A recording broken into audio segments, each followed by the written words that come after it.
Tudo bom, pessoal? Olha só, hoje eu vou estar falando sobre corrente elétrica e outros componentes que abordam esse assunto, tá? O que acontece? Para mim ter uma corrente elétrica, para haver a passagem de corrente elétrica, tem que existir uma DDP, uma diferença de potencial entre o polo positivo e o negativo, certo? No momento que eu tenho uma diferença de potencial, eu trago a corrente elétrica, certo? A corrente elétrica começa a circular. O sentido convencional que nós falamos da corrente elétrica é do polo positivo ao polo negativo, o sentido convencional. Só que no sentido real se dá na válvula, né, pessoal? A gente enxerga isso na válvula, o sentido real. O sentido real, os elétrons, eles tendem do polo negativo ao polo onde tem a falta deles, ao positivo. Então, do negativo ao positivo seria o sentido real da corrente elétrica. Na válvula, o que acontece? A válvula tem o filamento, como nós sabemos, onde existe o aquecimento desse filamento. Tu vai usar em torno de 6 a 12 volts ali, pode ser de corrente contínua ou alternada, para poder aquecer o filamento da válvula, tá? E o cátodo, pessoal, o cátodo é o negativo. Ele vai segurar os elétrons, porque esse filamento, por isso que tem um delay na válvula. O que é esse delay? É o tempo que leva para aquecer o filamento, tá? É o tempo de reter a nuvem de elétrons, porque daí os elétrons eles vão ultrapassar o cátodo, que é negativo, né, pessoal? Que é convencional isso a ele, vão ultrapassar o cátodo, porém a minha placa controladora ela vai reter a nuvem de elétrons, vai se criar uma nuvem de elétrons entre o cátodo e a placa controladora, porque o potencial da placa controladora é mais negativo que o cátodo, fazendo com que os elétrons sejam retidos e crie essa nuvem. Entenderam, pessoal? E daí o que acontece? Eu preciso de um resistor na placa controladora, porque o resistor ele traz a polarização. O que é a polarização? Para manter o meu sinal na placa controladora, como eu sempre falo, né, pessoal, pode ser de um microfone na casa dos 20 kHz, pode ser de uma guitarra ou do violão elétrico, que é a corrente alternada, certo? A corrente alternada que vai adentrar na placa controladora através da polarização de um resistor.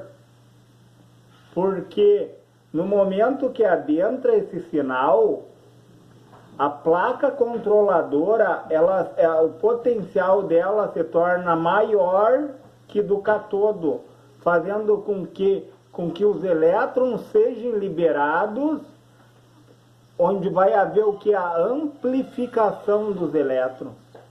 A corrente elétrica vai ser amplificada. E por que eu falei no sentido real? O sentido real, pessoal, ele vai ali do cátodo ao anodo. O anodo é o positivo ele tem menos elétrons. Os opostos eles se atraem. Olha que interessante isso. Os opostos eles se atraem. Aonde tem a falta de elétrons, ele vai em direção a essa falta para suprir essa falta. Onde nós sabemos que no anodo ali, ó, vai entrar uma tensão na casa dos 250, 300 volts, entendeu?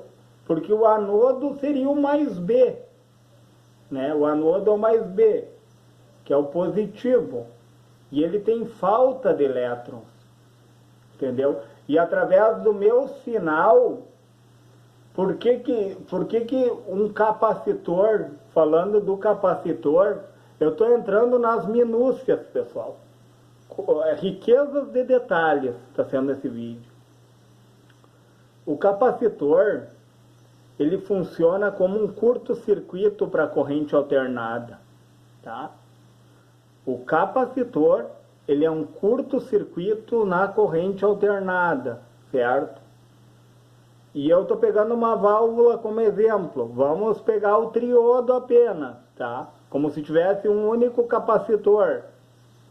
Na frequência de 20 kHz, pessoal, ele não vai dar interferência. Até 20 kHz, um triodo ali vai funcionar de boa, tá? É como se tivesse um capacitor ali. O triodo é que ele tem 3 eletrodos, né, pessoal? O catodo, a placa controladora e o anodo. É como se tivesse 3 eletrodos. Como se tivesse 3 capacitores em série. E capacitores em série, pessoal, o que acontece? Ele diminui a capacitância. Diminuindo a capacitância, ele aumenta a resistência. Olha onde eu quero chegar. Ele aumenta a resistência. E com o aumento da resistência, ele vai evitar que o sinal retorne, que as interferências, os espúrios, entenderam?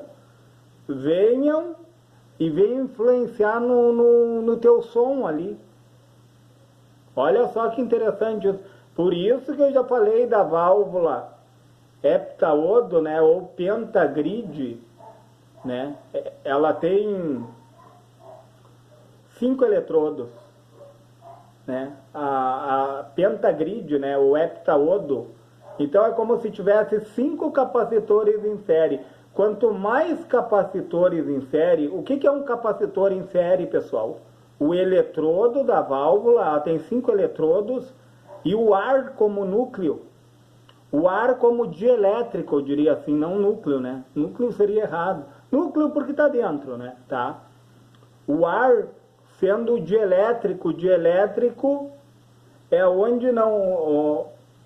O dielétrico, ele já fala dielétrico, tá? Onde ele não tem contato, pessoal.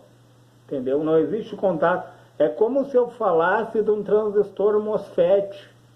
O gate, o dreno e o source, o gate e o source ali, ó, e o dreno, eles se comunicam através de campo, pessoal. Por isso que é um, ó, MOSFET vem de metal, oxide, semiconductor, field effect transistor, que é um transistor de efeito de campo. Efeito de campo, olha essa palavra, efeito de campo. Entendeu? Não se comunica.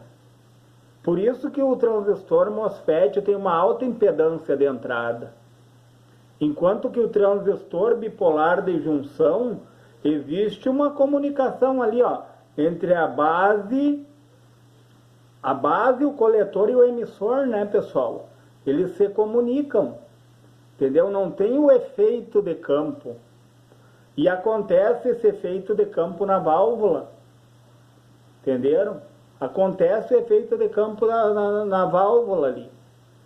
E daí, quanto mais eletrodos, menor a capacitância. Se é menor a capacitância, maior a resistência do capacitor.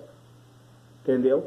Porque, ó, eu vou colocar o número 1 em cima. O 1 sempre vai ser dividido por 2 vezes o π. O π é uma constante, a gente sabe que não muda, é 3,14. A frequência, pessoal, quanto maior a frequência, ó, o 1 está aqui em cima, tá? Quanto maior a frequência, mais dirimido vai ficar o número 1. Ó. O 1 representa a resistência, a reatância capacitiva, né? Então, quanto maior for a frequência, menor vai ser o valor de cima, menor vai ser a resistência. E a capacitância é a mesma coisa, pessoal. É 2π vezes frequência vezes a capacitância. Quanto maior a capacitância, menor vai ser a resistência. E se é menor a resistência, a interferência vai acontecer. Então, quanto mais capacitores em série eu tiver, menor vai ser a capacitância, maior a resistência. A resistência contra quem? Contra os espúrios, contra as interferências. Sabe, pessoal? É uma coisa assim, ó, que quando nós entendemos nas entrelinhas, tu olha para o circuito, tu vê ele funcionando de forma real, entendeu? Muitas vezes a gente olha só o estereótipo ali da placa, né? O interessante é saber o que está acontecendo ali. O que realmente acontece ali. Até para te solucionar problemas, né? Por isso que a teoria, eu digo assim, a teoria, prática e lógica, a lógica é construída através da teoria, da prática e da experiência. É isso.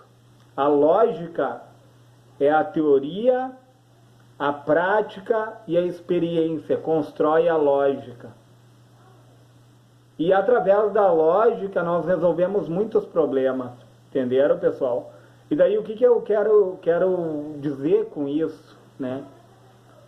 Quando tem assim, ó, a interferência, pessoal, a interferência é algo parasita, que eles chamam, né, de capacitância parasita. Capacitância parasita. O que é isso? Interferência parasita, né, pessoal? Interferência parasita. Porque capacitância. Interferências parasitas, ó. Por que é parasita? Porque é algo que vem, que não faz parte do circuito. Entenderam? Não faz parte do circuito. Essa interferência parasita aí que acontece, né? E daí, por isso que eles inventaram válvulas com quanto mais eletrodos, eu digo assim, ó, os eletrodos são proporcionais à frequência. Então, quanto mais eletrodos tu tiver numa válvula, maior frequência, ela vai, no caso assim, maior frequência ela vai poder ser utilizada. Na casa lá dos megahertz, sabe? Então, uma frequência muito alta, não vai haver interferência, porque tem muitos eletrodos ali, ó, tem muitos capacitores em série. Olha que interessante isso. Ó, capacitores em série é a mesma coisa que resistores em paralelo. Por quê? Resistores em paralelo, quanto mais resistores eu tiver em paralelo, a menor das resistências, você sabe, né, que resistor em paralelo, vamos pegar um resistor aqui, ó, resistores, esse aqui é um, ó, resistores em paralelo, o que acontece? Tu multiplica, é a multiplicação pela soma, né, pessoal? Resistores em paralelo, é a multiplicação pela... Então, assim, ó, o que acontece? Quanto mais resistores eu tiver em paralelo, menor vai ser a resistência. Quanto mais capacitores eu tiver em série, menor a capacitância, maior a resistência contra o quê? Contra a capacitância parasita, né, pessoal? Capacitância parasita nada mais é que as interferências, né? As interferências que acontecem no circuito. Olha que interessante isso, pessoal. Nós temos um raciocínio lógico em cima da eletrônica. A eletrônica não pode ser raciocinada de forma aleatória. Eu simplesmente, por achar algo, entendeu? Eu tenho que entender e interpretar. No momento que eu interpreto, eu resolvo muita coisa. E eu vou falar sobre várias coisas aqui nesse vídeo, pessoal. Então, isso é o princípio, entendeu? Eu quero dizer assim, ó, o resistor, ele polariza quem? A placa controladora. Porque, o que o resistor faz ali na placa controladora? Ele vai mudar o potencial dela, ele vai como ele traz polaridade, né? Ele mantém o sinal que chega ali, além de manter, ele manda para o terra algumas interferências, entendeu? Olha que interessante o trabalho do resistor, né? Quanto maior a resistência, maior a queda de tensão sobre o resistor, menor a corrente elétrica. Olha que interessante esse raciocínio. Maior resistência, maior queda de tensão, menor corrente. E detalhe, pessoal, a corrente elétrica, ela é dirimida pelo resistor. O resistor, o papel do resistor ali também numa válvula, no catodo ali, no anodo, é dirimir a corrente elétrica, para que não venha queimar os eletrodos, entendeu, pessoal? Para que a corrente elétrica, a válvula suporta altas tensões, entendam isso. Até 400 volts ali, ela suporta altas tensões, porém a válvula não suporta altas correntes.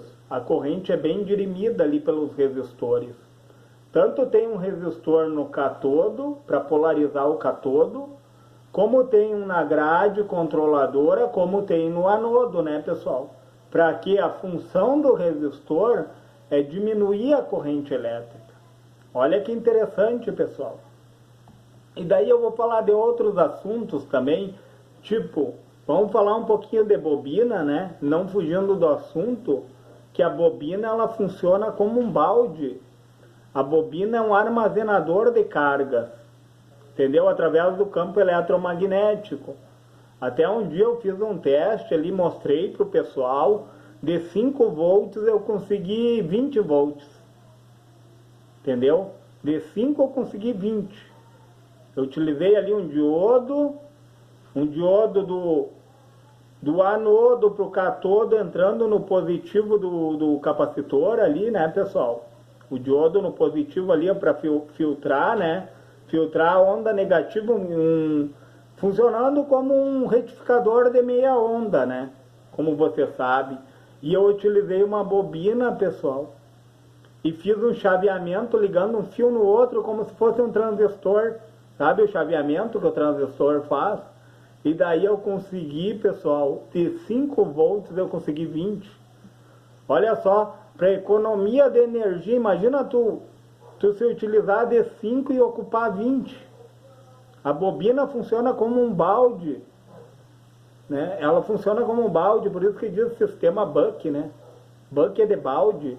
Ela armazena a carga como se fosse num balde. E daí tu reaproveita essas cargas, porque elas se somam, que já vem da fonte da alimentação, né? E a mesma coisa o capacitor. O capacitor armazena a carga através de tensão. E um supre o outro. Como eu falei esses tempos, numa placa ali no secundário, que tem vários capacitores, várias bobinas, né? Se eu não me engano, foi ontem que eu tinha falado dessa placa, que eles trazem uma ressonância. O que é uma ressonância? Um equilíbrio. Entendeu? Eles chegam num ponto que traz um equilíbrio. Que como um vai na contramão do outro, né? Eu acho muito legal isso, pessoal, porque o capacitor, ó, tu não pode pegar um capacitor e colocar direto na tua corrente alternada. O capacitor eletrolítico que tem polaridade, ó, ou um de tântalo, né? O capacitor de tântalo é um capacitor eletrolítico, porém ele é mais oneroso, ele é mais caro, né? Por que ele é mais caro? Porque ele é mais robusto, eu diria assim, ele suporta mais, entendeu? A vida útil dele é maior, diferente do eletrolítico.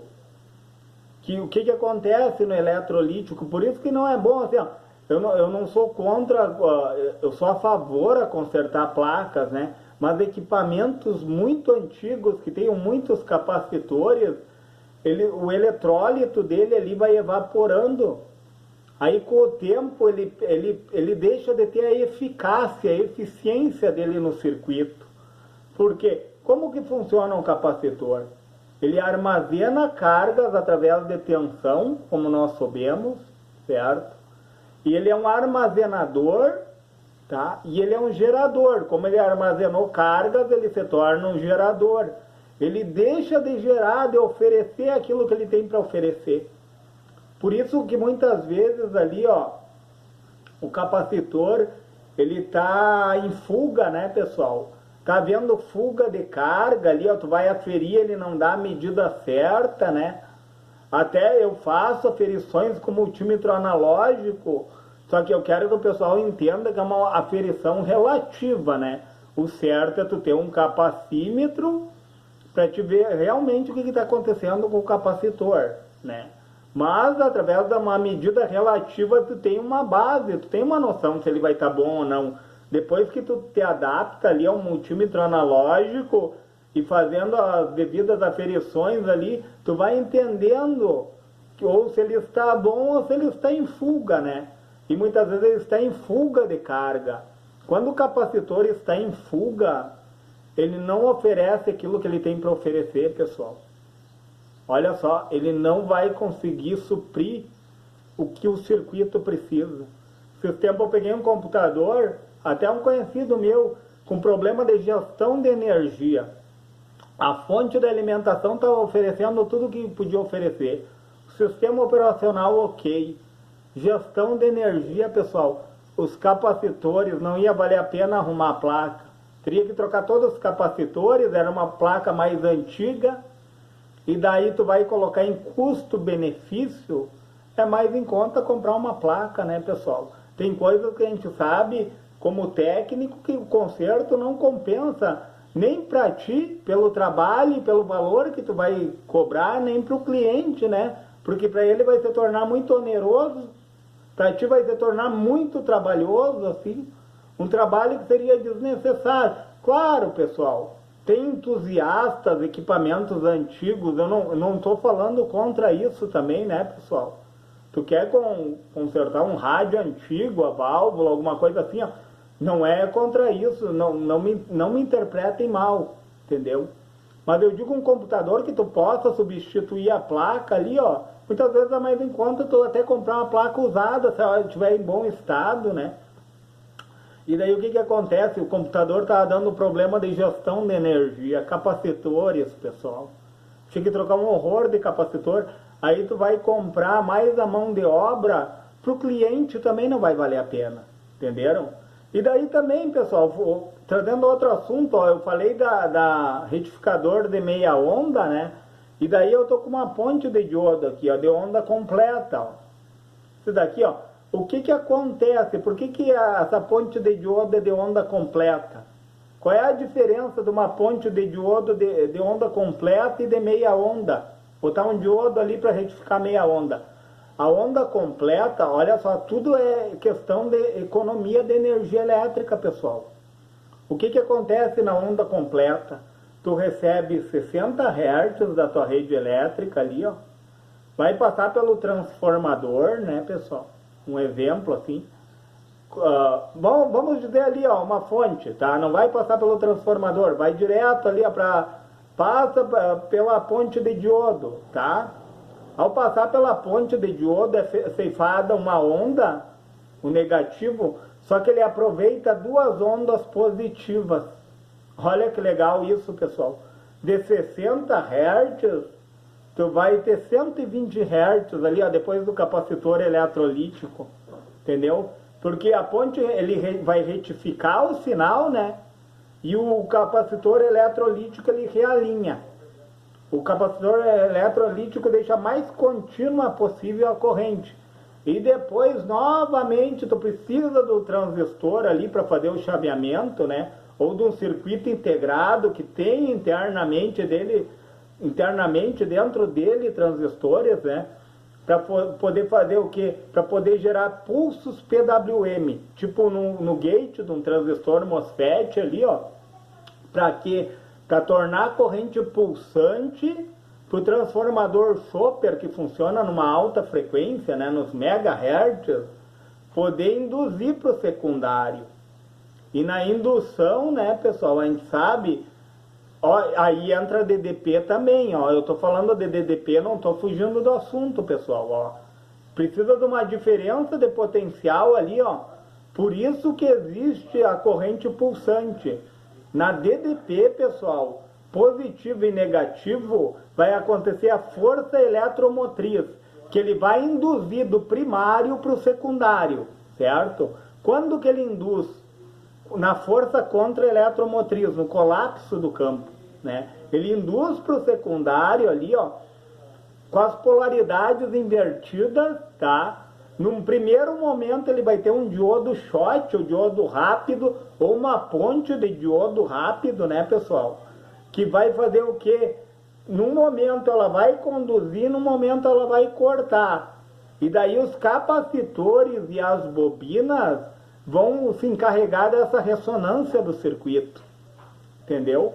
Para quê? Para que o sinal chegue mais contínuo. Vamos pegar um exemplo aqui, uma placa principal de TV, né? Que precise de alimentação. Aí a tua fonte de alimentação, ela vai deixar o mais contínuo possível para não queimar o quê?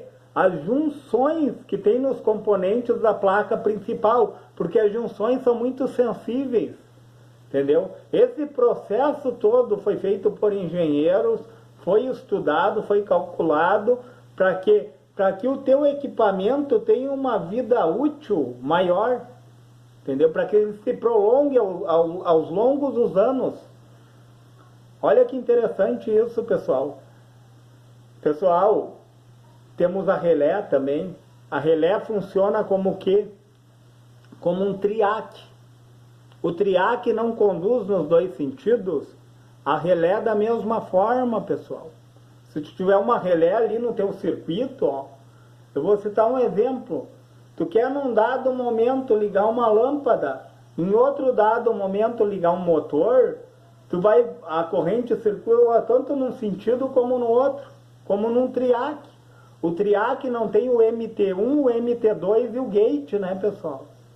Que ele vai conduzir tanto num sentido como no outro. A relé é da mesma forma.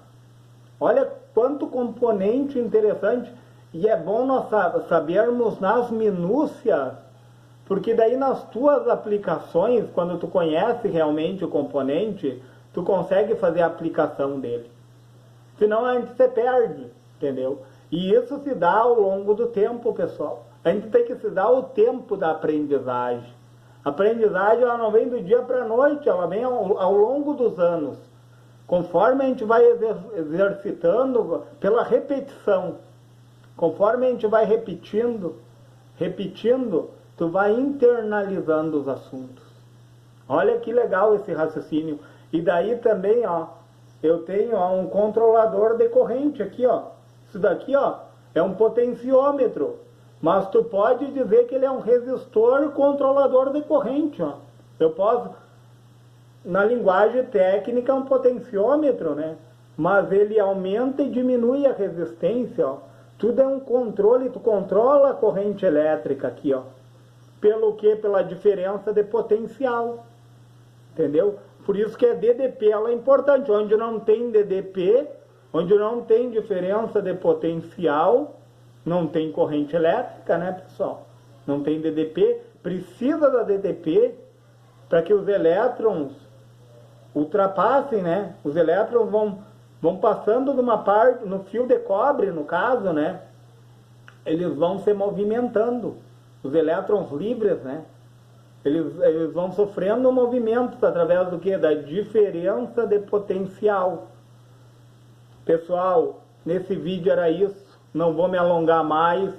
Agradeço os inscritos do canal. Agradeço o pessoal que vai se inscrever ainda. Certo? Dou um salve. Hoje um Feliz Natal. Um próspero Ano Novo aí para o pessoal do canal. Para quem vai se inscrever. E um abraço para todo mundo. Certo, pessoal?